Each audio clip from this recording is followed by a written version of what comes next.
and quarterly estimates of gross domestic product for the fourth quarter, January-March of 2016-17, both at constant 2011-12 and current prices.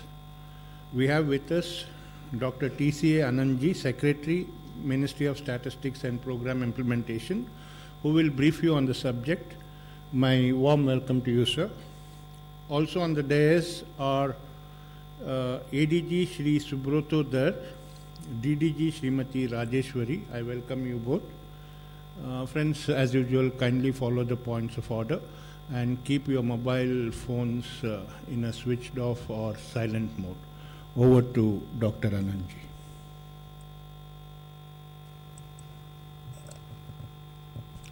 Well, thank you all for coming. I will, as usual, make some brief observations on the press release. The release has already been made, and I'm sure all of you by now would have got copies of it also with you. As you are aware, CSO has just released the provisional estimates of GDP and the Q4 estimates for 2016-17. One important characteristic of this particular release of GDP is that this has been compiled using the new series of Index of Industrial Production and the wholesale price indices. You are aware that when we had released the new series of GDP in 2015, at that stage itself, we had intimated that as and when IIP and WP are revised, those revisions will be incorporated into the GDP estimates. And this had also been stated in our revision policy document, which had been uploaded at that time. Broadly speaking, the salient characteristics of the estimates which have been released today are that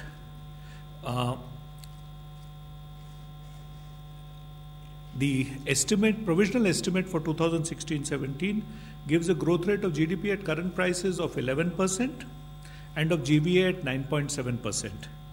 In constant prices, these estimates are 7.1 and 6.6% respectively. If you recall our earlier advance estimate which we had given in the month of February along with the third quarter estimate, the constant price estimates were more or less the same.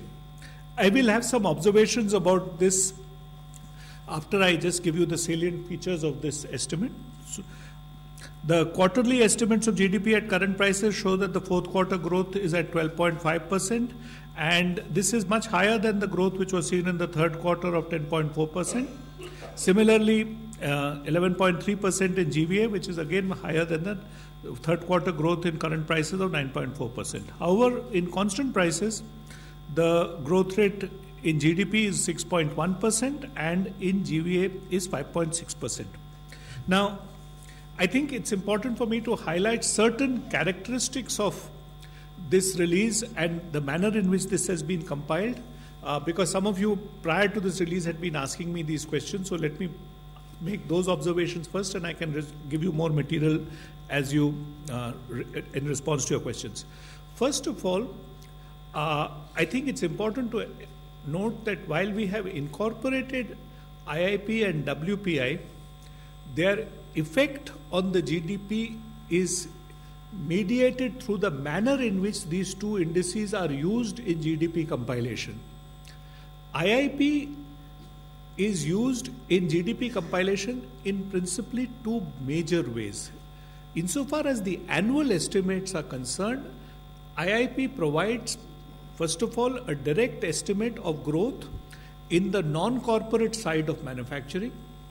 In addition, it provides the indicators for some of the key inputs which are used as measurement of value added in certain segments of GDP calculation, for example, in construction.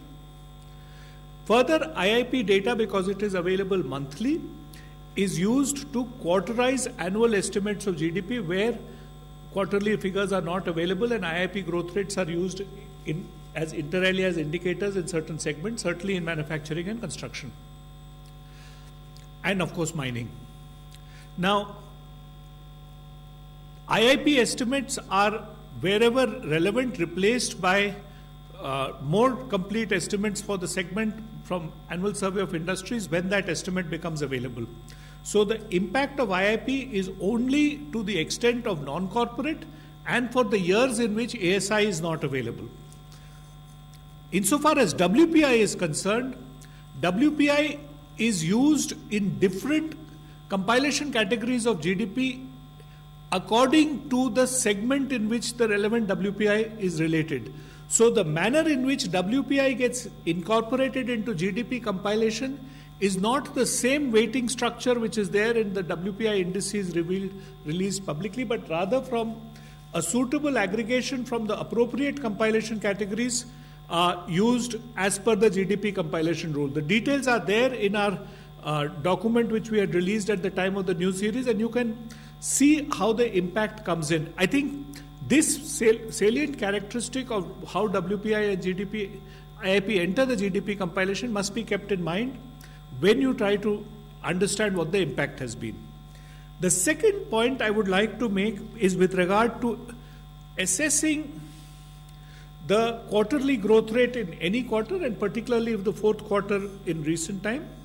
I think it's important to keep in mind that, for example, the fourth quarter estimates in the current quarter are partly influenced by, in constant prices, by the growth of WPI, which has been seen. And if you look at the WPI series, which was released recently, the fourth quarter has seen a fairly sharp increase in WPI. This is in large measure due to the fact that commodity prices, which had been soft for most of 14-15 and 15-16, have now started hardening both domestically and internationally. This hardening of commodity prices have naturally shown up in WPI and therefore influence the GDP estimates at constant prices. Similarly, because of the relatively soft WPI numbers in the previous year, the fourth quarter estimates of GDP last year were much higher. If we keep these factors in mind, it provides a basis for keeping a sense of perspective on what the fourth quarter GDP numbers are revealing. I will stop here, but I'll be happy to give you more details in response to your question. Thank you. Thank you. Yeah. Let's start with you only. Yeah, Nai, please. Hello, sir. Shubham Batra from Cogensis. Sir, I just wanted to request if you could give us the data, the revised data for the earlier quarters of 16, 17, Q1, Q2, and Q3. We have for Q4 at 6.1, but what were the revisions in the earlier quarters, sir, on GDP?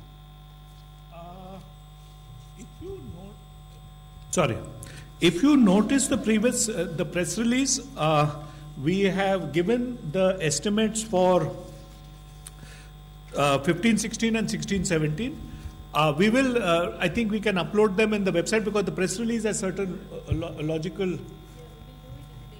We will be putting up the earlier numbers as well. Please understand, insofar as the method of compilation of the provisional estimate is concerned, the benchmark which is used is 15-16. So all the information which you need to assess the 16-17 number is captured in the 15-16 numbers. But we will be giving the full details as well, but it will take some time after the press release. Thank you. Yeah. Please ask your question. Hello? Yeah, 168 there. Yes, from Rajya Sabha TV. In many quarters it is being told that there is a jobless growth and employment is not increasing the way it should have. So how does this data correlate to this type of a statement? See, as you are aware, GDP estimates by themselves do not provide an estimate of employment. I can separately respond to your query that National Sample Survey has recently launched a regular survey which will be doing labor force estimation annually for both urban and rural areas, as well as quarterly for urban areas. But the survey has fieldwork has just started from the month of April. Estimates for this will only start becoming available in due course from sometime in 2018 onwards. As of now, the employment numbers which are available either through the annual survey of industries, which comes with its own production lag, or through the various reporting systems of the Ministry of Labour, which includes administrative data as well. I am not really in a position to compare these to GDP because these are reflecting different facets of the labour market, and without much more analysis it would be difficult for me to say what exactly are those numbers talking about. Yes, madam. Hello, sir. Meghna Mittal from INS. The 2015-16 GDP has got revised to 8%, and as compared to that 7.1%, so this drastic fall. So how do you assess it in terms of demonetization? Okay, I get your question. Let me, I have, even last time when people asked me about demonetization, I had pointed out that analysis of policies like demonetization cannot be done through simple, what is in technical jargon, economists sometimes use the full argument post hoc ergo propter hoc type of reasoning, that because it is after this, therefore it is because of this. A policy impacts society through a variety of channels and through a variety of processes, and impact analysis of policy, in fact, is an extremely sophisticated field in econometrics. So I would caution against reading a single number which comes out after an event as being reflective of the consequences of the event. Sir माफ़ कीजिएगा, मैं वही सवाल दोबारा आपसे पूछा हूँ, क्योंकि फोर्थ क्वार्टर का जो मैं नंबर देख रहा हूँ उसमें काफ़ी ज़्यादा गिरावट है. कहाँ 8.7 था वो 5.6 पे है, और थर्ड क्वार्टर में भी. तो हम इसे क्यों न नोटबंदी से जोड़ करके देखें?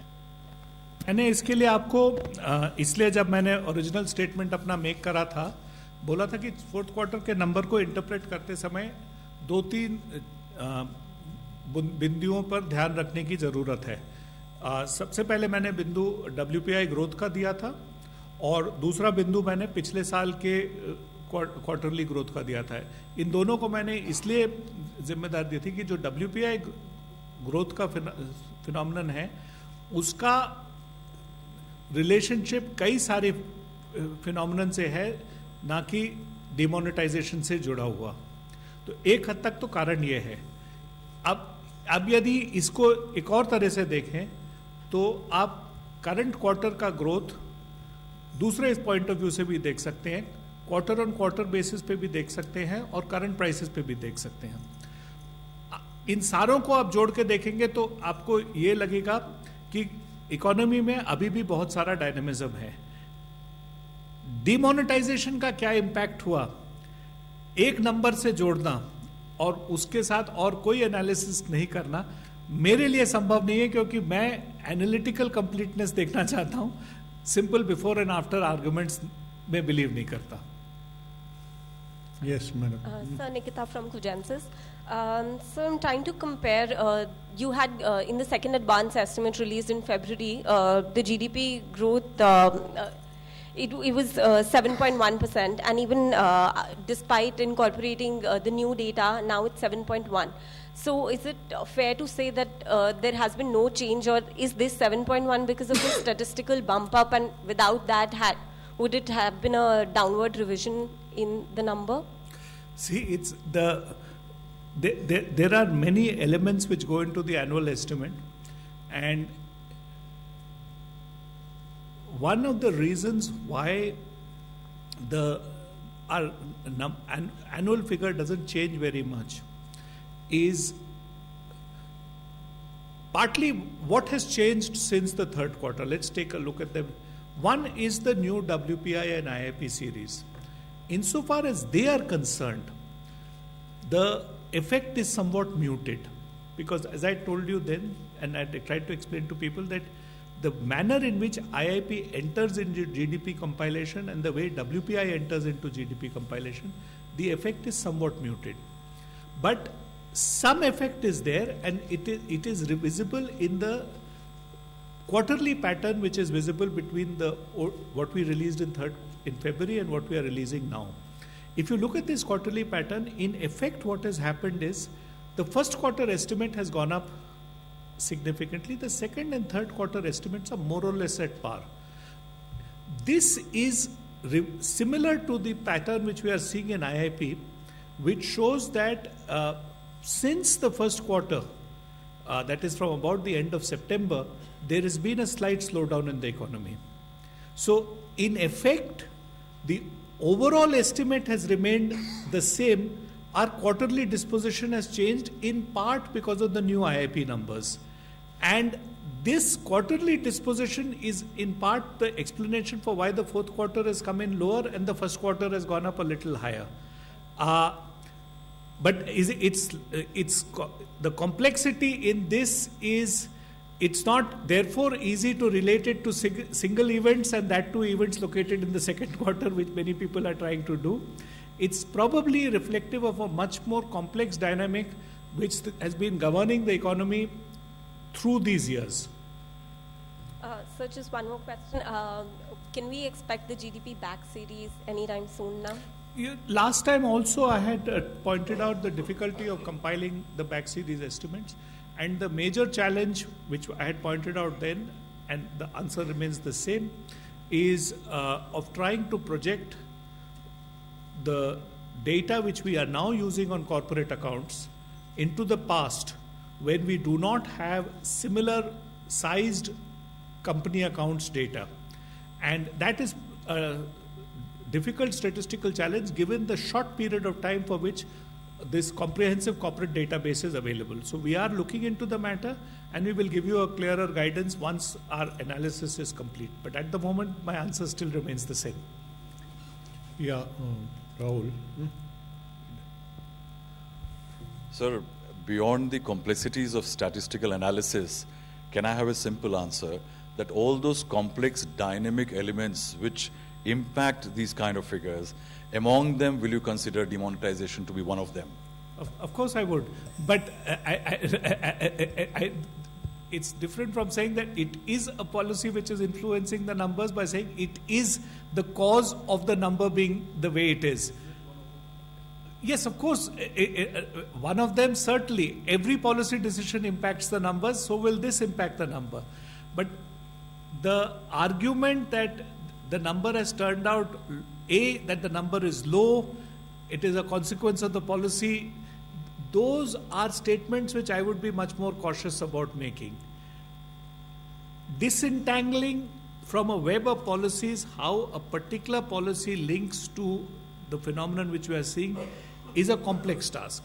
And it is easy to get misled in this sort of exercise if a simple before-after exercise is done. Any more questions? Yeah, okay. Yeah. Then what should we understand from this data? For common public, if we go and tell them, then it is creating hope or it is creating despair? And if hope, then in what way? Despair in what way? I think that's a fair question, and let me try to answer that. First of all, I think if you look at both the current year estimates and the time series estimates which have been released in 2011-12, it is clear that the economy is growing reasonably well.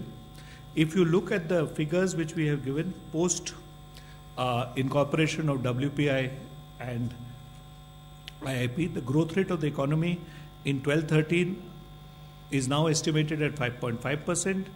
In 13-14 it was estimated at 6.4%. In 14-15 it is estimated at 7.5%.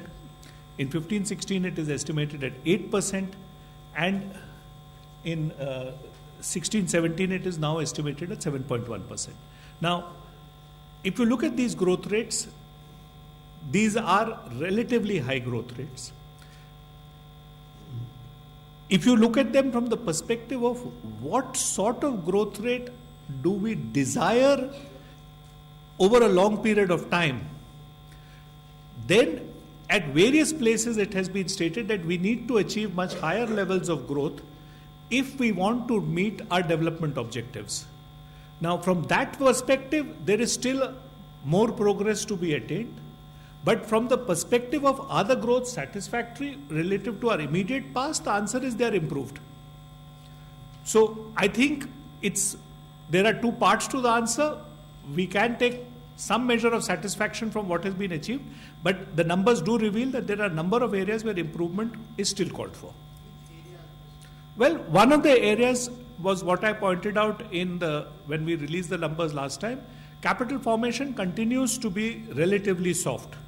The rate of capital formation is still below 30%. I think it is now 29 point something percent.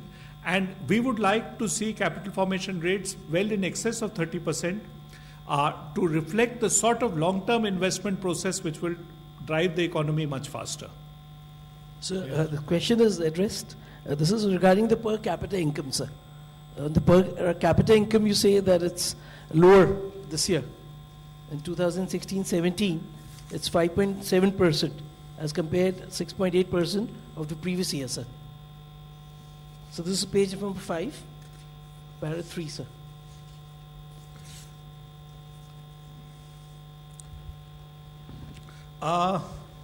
Insofar as per capita income growth is concerned, per capita income growth is principally driven from the same growth of national income divided by the population rate. So the population rate remaining the same, per capita income growth will naturally reflect the same pattern as you will see in the growth in national income.